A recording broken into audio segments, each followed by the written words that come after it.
So what I'm going to demo is how to use Blender for thin wall detection and how we can use the Python scripting to access this information and extract it.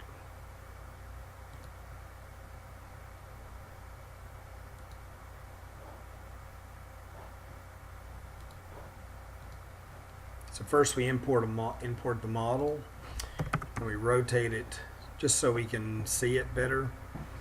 And the rest is really kind of irrelevant. But centering it on the axis, it'll make it better for like doing all this. Alright, so I'm going to modify it so we can see the wire. We can't use this mesh because it's terrible for detecting the thin walls. There's no other information to use, so we're going to apply a modifier called the remesh. And we're going to remesh this model.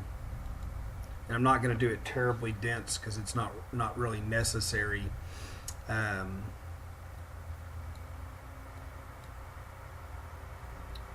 should be good enough. Because all we're trying to do is just to get a rough idea of whether there's a problem or not. So now what we're going to do is we're going to drop into edit mode. And we're going to drag out the control panel over here. And we're going to do a mesh analysis. And we're going to do thickness analysis. And we're going to set this at 0.089 inches, which is 1.5 millimeters. And then we're going to set the maximum at 0.125.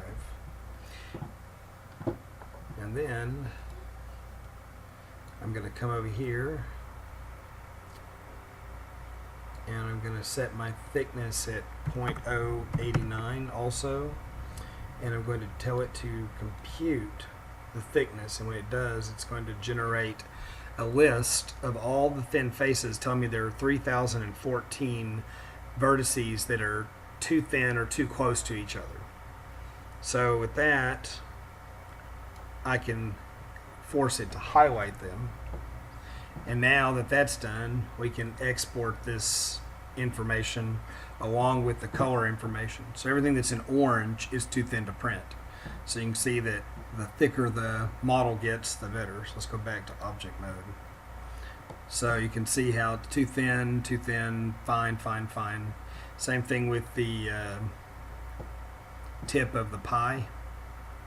That anything inside of that's too thin. These corners are getting too thin or at risk, and the very smallest columns are too thin. This one's marginal, and that rod that I made is obviously too thin. Works like a charm.